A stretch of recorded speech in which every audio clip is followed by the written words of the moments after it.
নমস্কার বন্ধুরা, শখের রান্নাঘরে আপনাদের অনেক অনেক শুভেচ্ছা জানাই। আশা করি সকলে ভালো আছেন। আজকে আপনাদের সঙ্গে আরও একটি রেসিপি শেয়ার করব, ফুলকপি সুজির পকোড়া। এগুলো আমি ভালো করে কেটে ধুয়ে পরিষ্কার করে নিয়েছি। এখন 50% মতো সেদ্ধ করে নেব। এর মধ্যে সামান্য লবণ দেব, সামান্য হলুদ গুঁড়ো দেব। ফুলকপিগুলো আমি সিদ্ধ করে নিয়েছি। একটা পাত্রে পরিমাণ মতো বেসন নেব আর পরিমাণ মতো চালের গুঁড়ো নেব। চালের গুঁড়ো আর বেসনটা মিশিয়ে নেব। তার মধ্যে পরিমাণ মতো লবণ দেব আর পরিমাণ মতো লঙ্কার গুঁড়ি দিয়ে দেব।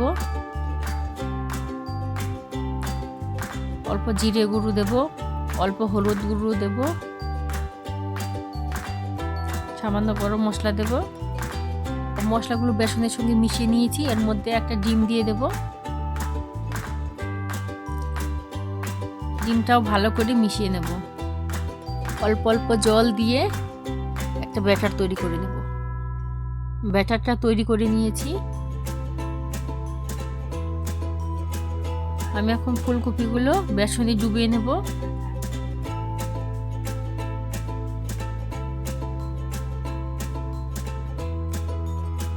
সুজি দিয়ে কোট করে নেব।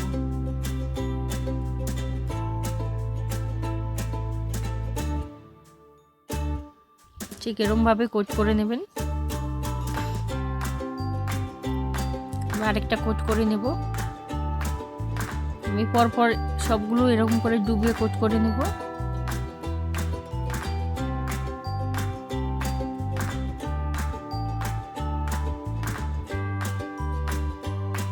আমার কড়াইটা গরম হয়ে গেছে, তেল দিয়ে দেব।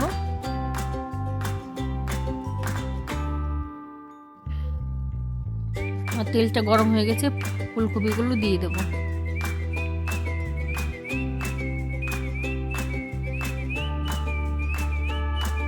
আঁচটা আমি হাই টু মিডিয়াম ফ্লেমে রাখবো। আমার এক পাশটা হয়ে গেছে, অপর পাশটা উল্টে নেব।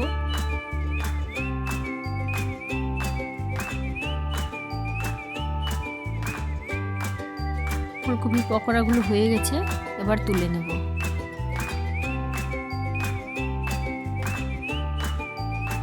বাকিগুলো ভেজে নেব। বন্ধুরা, বাড়িতে অবশ্যই একবার বানিয়ে দেখবেন। আর রেসিপিটা ভালো লাগলে অবশ্যই লাইক, কমেন্ট, শেয়ার এবং সাবস্ক্রাইব করে দেবেন। পাশে থাকা বেল আইকনটি ক্লিক করে দেবেন, যাতে পরবর্তী ভিডিওটা ছাড়ার সাথে সাথে আপনাদের কাছে পৌঁছে যায়। সবাই ভালো থাকবেন। দেখা হচ্ছে নেক্সট ভিডিওতে। ধন্যবাদ।